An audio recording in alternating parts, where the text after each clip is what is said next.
Welcome to Toastmaster Time, the show that has everybody talking.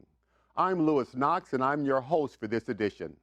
Now, this will be a special edition. Rather than our normal format of 3 speeches and 3 evaluations, tonight we will have the District 57 leadership team in conversation. That's right, those who we affectionately refer to as the trio will be here to talk with the moderator for tonight, a former district director, a former regional advisor, Todd Henry. Todd, what do we expect from tonight's program? Thank you, Lewis. Greetings, friends. As Lewis just said, we're going to talk with District Director Kevin Markl, Program Quality Director Bett Bollhoefer, Club Growth Director Ashley Ching. We're going to get to share some information from them, and they're going to share some goals that they have, as well as tell about the roles that they do. It's going to be a fantastic evening. Kevin, District Director, tell us about that role and what your goals are this year, please. Thank you, Todd. District Director, big words. I think to me what it really means is making sure that our members and our club officers have all the tools, all the knowledge, all the information that they need to deliver a great experience. If they can deliver a great experience for our guests and for our members and have fun while they're doing all of this, I think we're going to have a great time in our district. Awesome. Bett, Program Quality Director, tell us about your role and your plans this year, please. Todd, thank you so much for asking. So I'm Bett Bollhoefer, and I am the Program Quality Director, which I like to think of as the Vice President of Education for the entire district. My goals are to make sure that every member meets their goals. Thank you, Bett. Ashley, Club Growth Director. It's a big title. Tell us about your role and what your plans are this year, please. I could tell you or I could show you. I have a surprise. I got this tattoo of the Toastmasters logo. And when you see this logo, you think we build new clubs and we support all clubs in achieving excellence. We do this through the club extension team, through club coaching, and also through open houses.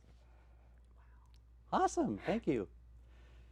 So Kevin, how did this come about? You've been a member for how long, and how did you become district director? It has been a journey, I think of more than 8 years now being in Toastmasters. I remember when I first joined Toastmasters, I was here in the US with no friends, no family, and no job. All I had was a green card and somewhere to live. And so I thought, well, how am I going to get ready to actually interview and get my life started here in the United States? So I joined Toastmasters, and that's how my journey started. Table topics, answering questions on the go, and understanding how I can nail that interview. And Todd, I did nail that interview. I got it on the first take. And really, I realized the skills I learned in Toastmasters wasn't just about how to get the job in the interview. It was about how do I communicate in a corporate environment with employees and with customers. And then I learned, hey, Toastmasters is going to help me manage people in my organization. So I've kept up with Toastmasters through all these years because I've been able to learn and grow and use all the skills and all the knowledge I've learned in Toastmasters to be successful. Can other people do similar things? People can work towards whatever their goals are. Me, I was in sales, so I really focus on presentations and how to communicate with people. But then I shifted in my job. Now I was launching products. I had to coordinate with different stakeholders across the organization. And by golly, I even know of some people who were afraid of doing presentations to the board. So whatever your goals are in a corporate setting, for example, there are different ways that Toastmasters can help your goal reach you those goals and objectives. Thank you, Kevin. Wow. You turned some major no's into some major yeses. Thank you. Bett, your journey and how did you get to this role? I started as a shy software engineer, and I was terrified to even talk in my design sessions. Now, I think we all realize that every team member needs to raise their voice and give their concerns about something that's happening. And I was too shy for that. I had always heard my father talk about Toastmasters, and I joined a company that had a corporate club. I walked in the door and found this warm, welcoming group of people, and I just said, this is the group for me. And I quickly gained confidence, public speaking skills, and the most important thing that I think a lot of people don't realize is how to run a meeting. Because how many boring meetings have we been in our lives? Way too many. I learned how to run an effective meeting, and that's actually the skill that got me promoted to being a software architect. And now I'm a product manager at a very large company, and I just see the future very bright and full of hope. And as a district officer, I am learning how to run a large organization. We have, what, 3,000 members? I am learning how to run this entire district for quality, which is a very important corporate skill, and I'm learning that no extra dues required. It's an amazing opportunity. Do you run all that by yourself? No, I have an amazing team. Not only do I have this amazing trio, but we also have lots of chairs who help us run different things. And it's an amazing, incredible team. Very thankful. Thank you, Bett. Ashley, your journey and how you got to this role. I started in high school when I would do speech competitions for scholarships. And then after college, I needed a place to belong. I felt kind of out of place in my hometown. But when I first tried my Toastmaster meeting, I really fit in and I had a great time. I moved up the ranks and I eventually became president. And then I wanted to challenge myself with a district training. So I did the research and I read all the educational materials put on by the TI website, and I did my VP PR training for the district. I was so excited I could not eat, stand, eat, sit, or sleep. I was so excited. And then to make it even more anxiety-provoking, the past international director, Jim Coley, was introducing me. And when I gave my presentation, I just felt like I was really adding value to the district. So I want to take the next step in my Toastmaster leadership journey. Thank you. I think what each of you just stated was everybody starts coming in that door, and it's up to them where all they can go, but there's people there that can help them. Ashley, what does District 57 plan on doing for guests this year? We always want to make sure that guests have an excellent experience. I remember the first time I went to my home club, esteemed Oakland 88. There's a lot of past district directors there, so they make sure that guests are always welcome. As soon as I walked in, people came up to me, they shook my hand, they asked me questions about myself and made me feel welcome. And then we had another person actually break his rule so that I was delegated responsibility and I could participate. That way everyone can speak, as a guest even.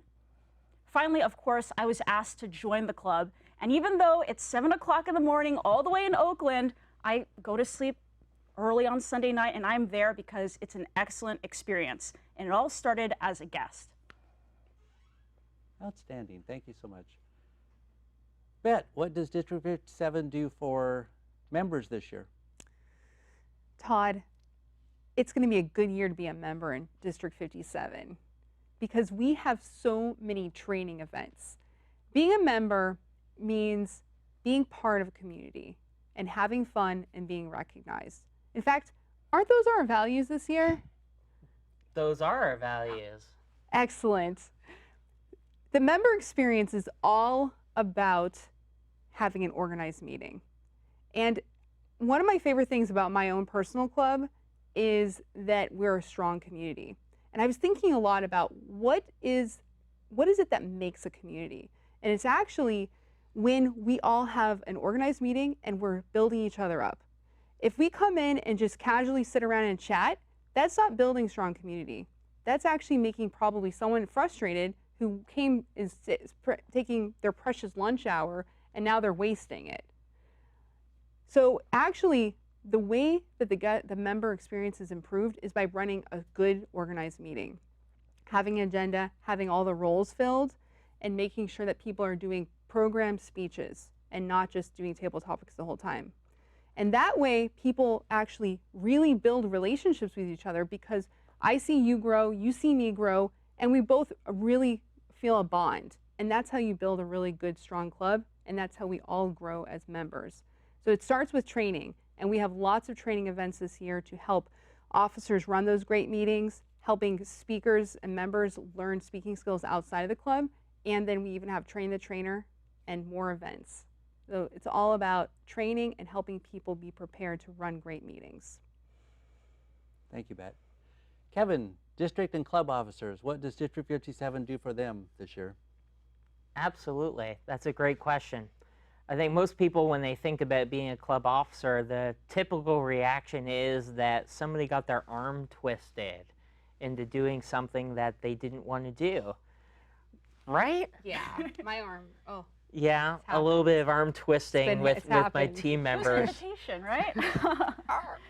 You know, the interesting thing, Todd, is as you work up outside of being a club member, you start getting more involved in thinking about your leadership skills. In fact, Toastmasters International, their slogan is, "Where leaders are made." Mm-hmm. The way I think about this is, we are giving people a voice, and we are giving people confidence to use their voice. The question I have for those people is, what are you going to do with it? You have a great responsibility now, right? The classic line, with great responsibility comes great power. No, I got it wrong. With great power comes great responsibility, right? And that's exactly the case. So what can we do with everything that we're teaching people around communication? Well, we can teach them to launch products that make millions of dollars. We can teach people to be social activists. The elections are coming up next year, and there's so much tension and divisiveness in the United States right now. How can we use communication skills and leadership skills to bring unity to us? It's what you do with Toastmasters, and I think being a club officer is the first step towards figuring out how you can manage and work with other volunteers who aren't paid to be there. Wait a second, what? No payment, Kevin? No direct deposit, Bett. No direct deposit. Absolutely. And so it's about the opportunity and empowering people to take advantage of that opportunity to become leaders, to use all the skills that they have to go after whatever it is they choose. You all put a lot of time into this, in these roles, and you don't get paid. But you do get benefits. And Kevin, can you tell me some of those? I definitely can. It's interesting. When I first met my wife, but years ago, my girlfriend, I told her, hey, why don't you come and see where I'm spending all my Tuesday nights? Who am I spending this with? What am I learning from this experience? I just wanted her to understand. She actually decided to join the club. She joined the club, and it made for really interesting evaluations. So it was about really, you know, the experience of bringing a community together, bringing people together, which was really exciting, right? And whatever you choose to do in your personal life, that I think was really a great experience. But what did I learn beyond that? I learned that these skills and the soft skills and the hard skills that you learned really can transcend across everything. From doing a eulogy at my grandmother's funeral, being able to do speeches on the fly when people clink their glasses and say toast, they look at the Toastmaster in the room, to being able to launch corporate initiatives. These are skills that you can use all across your personal and your professional life. Can other people do that? Anybody can do this. All it takes is a moment of courage. Ashley talked about something earlier. She talked about going to a club meeting for the very first time. And I remember that too. I remember entering the room, and I didn't know any of the people there. I didn't know what was going to be happening, but I had people welcoming me and greeting me. And I had people guiding me and mentoring me through what was happening in the meeting and what would happen after I joined. That is the fantastic thing about Toastmasters. We're all in this together, and we can all help each other get to where we need to be. Thank you, Kevin. At this point, we'd like to take just a real quick public service announcement.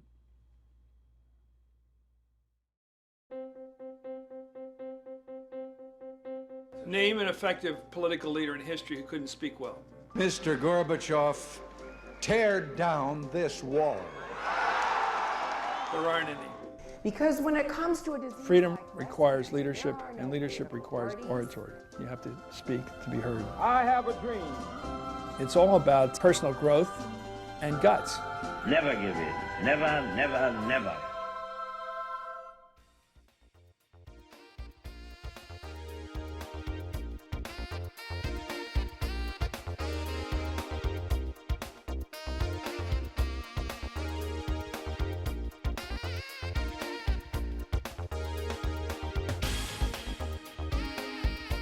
Bett, as Program Quality Director, there's a couple of big events that you do in a year, TLI and conference. Can you tell us about those? Todd, thank you for mentioning the Toastmasters Leadership Institute, one of my most favorite events of the entire year. And most of the time we do, what, one of them? But no, this year we did two, Toastmasters South and Toastmasters North. We sold out both of them. Huge record attendance, fantastic response, great trainers, wonderful event. I have so many good comments from all the people who attended, but it's not good enough for me. No. This year, coming up in January, I want to have even more high quality trainers, and so we're actually having two events this fall. One of them is called Train the Trainer, and one of them is called Advanced Train the Trainer. Wow, right? It's a really exciting event. And Kevin actually did a really good job with this last year, but I'm going to up the game. Because last year people kept telling me that they wanted a chance to practice the Train the Trainer skills that they got, right? They learned how to run a little group activity, but they want to actually practice that. So we're going to have practice time for every person who attends this year. It's a really big benefit. But that's not where it ends. We also have the conference, which is going to be fantastic, San Ramon, April 25th. We're still working on the keynote speaker, so stay tuned. But it doesn't stop there. No, there's more.